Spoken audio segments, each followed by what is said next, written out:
Ouais, mais c'est ça exactement, c'était ça ma prochaine question. Que penses-tu de la situation actuelle du pays, même au-delà du procès Sonko Adji Sarr, mais le soulèvement populaire, le combat de la jeunesse, cette quête de vouloir un avenir meilleur malgré toutes les fausses promesses que ça fait 60 ans qu'on nous dise et qui n'aboutissent à rien du tout. Quelle est l'analyse que tu fais de la situation actuelle du pays? Bon, après, c'est dommage quand tu es Sénégalais qui est établi, enfin, en tout cas, qui s'établit à l'extérieur du pays, quand tu regardes ce qui se passe au Sénégal, et même quelquefois en Afrique, c'est très dommage. C'est que ce qui se passe au Sénégal, tu l'as eu en Guinée, d'accord? Des émeutes, des soulèvements, de l'injustice, tu l'as eu en Guinée avec l'ancien président Alpha Condé, tu l'as eu en Côte d'Ivoire jusque dans les années 2000, jusqu'en 2010, avec l'arrivée de Alassane Dramane Ouattara au pouvoir, Laurent Gbagbo qui ne voulait pas quitter le pouvoir, tu l'as eu en Gambie avec Yahya Jammeh, tu l'as eu en Guinée-Bissau avec l'arrivée de, ou même avant l'arrivée de Oumaro Sissoko Embalo, tu l'as eu en Mauritanie. Voilà, je veux dire, c'est une problématique africaine. Et maintenant, tu l'as au Sénégal. Et maintenant, tu l'as au Sénégal. Mais Sénégal, quand même, a une historique différente des autres pays, quoi. La conscience démocratique est loin d'être comme, par exemple, Guinée ou Gambie ou les autres pays. C'est vrai que comparaison n'est pas raison. Mais quand tu suis toute l'histoire politique sénégalaise, tu te rendras compte que ce qu'on appelle la démocratie sénégalaise, moi j'ai l'habitude de le dire, c'est un artefact. Un artefact, c'est une construction artificielle de la réalité. C'est qu'en réalité, ce qu'on vit au Sénégal, le Sénégal n'a jamais été un pays si démocratique que ça. Si tu revisites l'histoire de notre pays, on est indépendant en 1960. Avant 1960 déjà, quand les colons étaient là. Mais parlons d'après l'indépendance. Après l'indépendance, 1962, tu as eu quand même l'une des plus grosses problématiques de notre histoire, l'une des plus grosses tensions politiques entre Senghor et Mamadou Dia. Ça, c'était en 1962. D'accord? Procès en 1963. On condamne Mamadou Dia 12 ans de prison. D'accord? Le juge qui siégeait, c'est ce qu'on appelle, enfin, le procureur général près la haute cour de justice, qui était le maître des poursuites et qui représentait la société, n'avait aucune charge à l'égard de Mamadou Dia. Au contraire, il avait dit au juge, il faut lui faire bénéficier de ce qu'on appelle des circonstances atténuantes.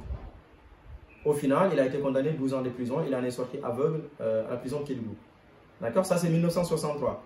Tu as 1968, mai 1968, avec la grève des étudiants.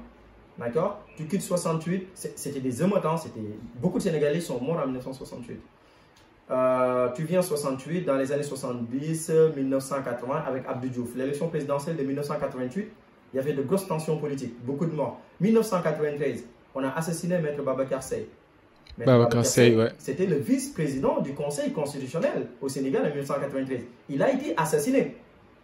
D'accord? 1993, tu arrives dans les années 2000, Abdoulaye Wade, ce qui s'est passé en 2007, beaucoup de morts en 2012 sur Abdoulaye Wade, une dizaine de personnes. Mamadou Diop qui est mort à la place de la nation. D'accord? Ça, c'est 2012. Et aujourd'hui, mars 2021. 2021 et aussi 2023. Ouais. Donc, pour te montrer, Céline, que quand tu analyses l'histoire de notre politique, ça a toujours été émaillé de tensions et de meurtres.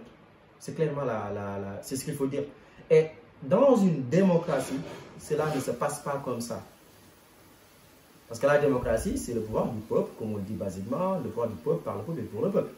On est d'accord. Donc dans une démocratie, on ne tue pas. Donc, on ne peut pas se prévaloir de la chose suivante en disant que bon, les autres pays qui nous entourent en Afrique de l'Ouest sont des pays paisibles parce qu'il n'y a jamais eu de coup d'État. Chez nous, on est démocratique parce qu'il n'y a jamais eu de coup d'État, mais en lieu et place, on tue les gens. Et ben, on a des présidents qui ne veulent pas laisser le pouvoir. C'est ce qui se passe au Sénégal. Donc, qu'est-ce que cela montre? Ça montre tout simplement, c'est ce que Montesquieu disait d'ailleurs, que le pouvoir rend absolument fou. Et c'est une réalité en Afrique. Au Sénégal qui plus est. Et c'est pour ça que je te dis, la démocratie sénégalaise est un artefact. C'est une construction artificielle. On est démocrate que de façade. C'est pas parce qu'on n'a pas connu de coup d'État qu'on est un pays démocratique. La démocratie est beaucoup plus poussée que ça. La démocratie, c'est au-delà du pouvoir, on va dire, pour le peuple, par le peuple et pour le peuple. La démocratie implique une justice sociale. La justice sociale, c'est le respect du droit des citoyens.